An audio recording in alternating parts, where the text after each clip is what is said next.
SBA Publications.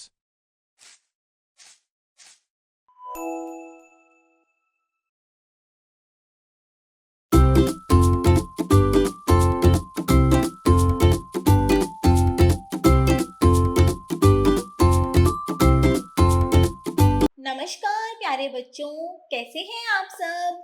मैं उम्मीद करती हूँ आप सब बहुत अच्छे होंगे। प्यारे बच्चों, आज हम करेंगे पाठ 16 जिसका नाम है विचित्र राजा। चलिए शुरू करते हैं। प्यारे बच्चों, यह एक कहानी है। अनुज, विनय और राहुल अपने दादाजी से कहानी सुनाने की जिद करने लगे। शुरुआत में तो दादाजी ने कुछ आनाकानी की, किंतु बच्चों का हठ देखकर वे कहानी सुनाने को राजी हो गए। उन्होंने कहानी शुरू की। बहुत समय पहले की बात है। एक राजा बहुत ही विचित्र था। वह अपने सभी काम उल्टे किया करता था। वह रात में जागता और दिन में सोता। वह उधर चलता था जिधर उसकी पीठ होती थी। उसके राज्य के हाथी घोड़े भी उल्टे ही चला करते थे, क्योंकि यह राजा ही बहुत ही अधिक विचित्र था। उल्टा चलने के कारण तो वह रोज रोज का टकराना भी होगा। विनय ने पूछा। दादाजी बोले, अब ऐसे काम करेगा तो टकराएगा भी, जब उल्टा चलेगा तो टक्कर तो होगी ही। वह रोज टकराता और चोट खाता था। वह गर्मी में लिहाफ ओढ़ता, ऊनी कपड़े पहनता और गरम गरम पानी से नहाता। तुम्हें यह जानकर आश्चर्य होगा कि वह सर्दी में बारीक कपड़े पहनता और रात भर के ठरखे हुए पानी से नहाता, जो पानी बहुत अधिक ठंडा था। यानी कि गर्मी में गर्म पानी से नहाता, गर्म कपड़े पहनता और सर्दी में ठंडे पानी से नहाता और पतले सूती वस्त्र पहनता। तब तो दादाजी लोग उस पर खूब हंसते होंगे, राहुल ने पूछा। दादाजी बोले, कोई भी उस पर हंसता नहीं था। राजा की तरह उसकी प्रजा भी ऐसे ही उल्टे काम करती थी। वह राजा पूरी तरह आलसी था। उसे आलसी लोग बहुत पसंद थे। उसकी बेटी जब बड़ी हुई तो उसने निश्चय किया कि मैं संसार के सबसे आलसी व्यक्ति के साथ अपनी लड़की की शादी करवाऊंगा। विनय बोला, दादाजी, इसका मतलब तो यह हुआ कि वह राजा आलसी के साथ साथ मूर्ख भी था। हाँ बेटा, तुम बिल्कुल ठीक कहते हो। तुम जानते हो कि उस मूर्ख राजा ने आगे क्या किया? दादाजी ने पूछा। नहीं, बताइए ना, बच्चों ने ठुनकते हुए आग्रह किया। दादाजी बोले, राजा ने सबसे आलसी वर ढूंढने के लिए चारों दिशाओं में दूतों को भेजा। इसके अलावा उसने 5वें आदमी को विशेष दूत बनाकर भेजा। 1 वर्ष बाद पूर्व दिशा से पहला दूत लौटा। वह राजा को प्रणाम करके बोला, महाराज, मैंने सबसे आलसी राजकुमार को ढूंढ लिया है। एक राजकुमार एक गड्ढे के किनारे लेटा हुआ है। उसका एक पैर कीचड़ में पड़ा है और दूसरा जमीन पर। पूछने पर पता चला कि वह आलस के कारण अपना पैर कीचड़ से बाहर निकालता ही नहीं है। वह 6 महीनों से इसी हालत में पड़ा हुआ है। देखो कितना आलसी है। दूत की बात सुनकर राजा ने कहा, वाह, यह तो सचमुच आलसी राजकुमार है। मंत्री जी, आप फौरन उसका नाम और पता लिख लीजिए। तभी दक्षिण दिशा में गया हुआ दूसरा दूत लौट आया। दूत ने राजा को बताया, महाराज, आपके कहे अनुसार मैंने दक्षिण दिशा में सबसे आलसी राजकुमार को ढूंढ लिया है। उसने 25 सालों से हजामत नहीं बनवाई है। उसकी दाढ़ी मूछ दोनों बढ़कर महल से बाहर नगरी में दूर दूर तक फैल गई है। देखिए किस प्रकार उसकी दाढ़ी दूर दूर तक फैल गई है।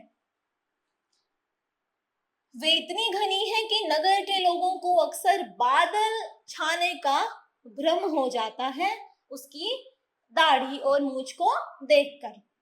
राजा ने पूछा, वह कभी अपनी दाढ़ी खुजलाता तो नहीं? दूत बोला, महाराज वह कभी कभी अवश्य खुजलाता है, लेकिन उसके अलावा वह कोई और कार्य करता ही नहीं है। राजा बोला, इसका मतलब है पूरा आलसी नहीं। फिर भी उस राजकुमार का नाम और पता लिखकर हमें दे दीजिए। कुछ समय बाद पश्चिम दिशा से तीसरा दूत भी आ गया। अब उसने राजा को प्रणाम करके कहा, महाराज ऐसे आलसी को आपने कभी नहीं देखा होगा। वह 20 सालों से एक ही जगह पर बैठा हुआ है, वहां से तनिक भी हिला नहीं है, बस बैठते बैठते सलाह देता रहता है। एक बार उसके घर में आग लग गई, तब भी वह अपने स्थान से हिला नहीं।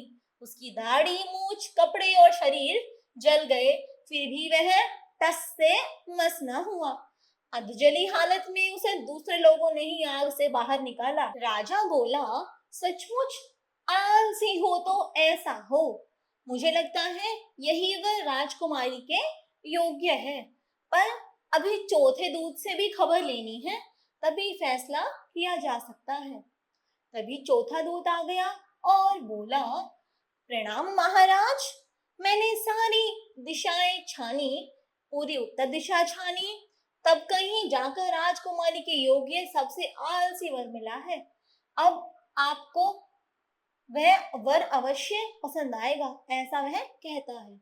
वह एक बाग में लेटा हुआ है, पेड़ से जो फल टपक कर उसके मुंह में गिर जाता है वह उसे खा लेता है, लेकिन पेट या छाती पर गिरे फलों को खाने की तकलीफ नहीं करता।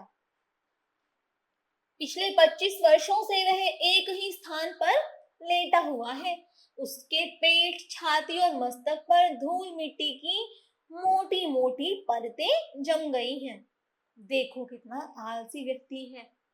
राजा की आज्ञा से मंत्री ने उस आलसी का भी नाम पता लिख लिया। यह बात चल ही रही थी कि पांचवा विशेष दूत भी आ गया।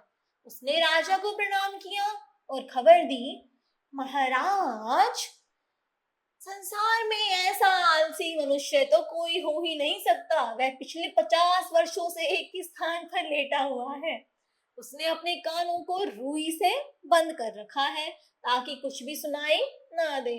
वह अपनी आंखें इसलिए बंद रखता है ताकि उसे कुछ दिखाई भी ना दे। कुछ लोग उसे जिंदा मानते हैं और कुछ उसे मरा हुआ मानते हैं। 50 वर्षों तक हजामत न बनाने के कारण उसकी दाढ़ी में पक्षियों ने बहुत से घोंसले बना लिए हैं। उसे नहाए भी 60 साल हो गए हैं। राजा बोला, क्या कभी वह अपनी दाढ़ी या शरीर खुजलाता है? महाराज आज तक किसी ने उसे ऐसा करते नहीं देखा, दूत बोलता है। इतना सुनते ही राजा ने फैसला सुनाया, तब तो यही व्यक्ति राजकुमारी के लिए उपयुक्त होगा, विवाह की तैयारी की जाए। यह सुनकर सभी बच्चे हंसने लगे। अनुज ने पूछा, दादाजी क्या सचमुच राजकुमारी का विवाह उस बूढ़े से हो गया? हाँ, राजकुमारी के मूर्ख पिता की मूर्खता का इससे बढ़कर और क्या प्रमाण हो सकता है कि इतने वृद्ध व्यक्ति से और इतने आलसी व्यक्ति से उसने अपनी पुत्री का विवाह करा दिया। बच्चों, मूर्ख लोगों की इसी तरह हंसी उड़ती है और हानि भी होती है। हमें सदा बुद्धि से काम लेना चाहिए। प्रत्येक काम सोच विचार कर करना चाहिए। आलस तो आदमी का सबसे विकट शत्रु है, उसे त्यागना ही अच्छा है। दादाजी ने बताया। कहानी समाप्त होते होते बच्चे ऊँघने लगे और अपने अपने कमरे में चले गए। प्यारे बच्चों, देखा कितने कितने आलसी लोग हैं इस धरती पे। हमने आज 5 आलसियों के बारे में जाना, एक से बढ़कर एक आलसी। आइए पढ़ते हैं शब्दार्थ। पहला है जिद यानी हठ, विचित्र, अनोखा, आश्चर्य, हैरानी, वर, दूल्हा, ऊंघना यानी झपकी लेना, आनाकानी, टाल मटोल, लिहाफ, मोटी रजाई, प्रज्ञा, जनता, उपयुक्त, उचित। प्यारे बच्चों, आगे आपको अभ्यास कार्य दिया गया है। इस अभ्यास कार्य को आप स्वयं करने का प्रयास करें। मेरे प्यारे बच्चों, आज की आपकी कक्षा यहीं समाप्त होती है। मिलते हैं अगली कक्षा में एक नए विषय के साथ। आज के लिए इतना ही। धन्यवाद।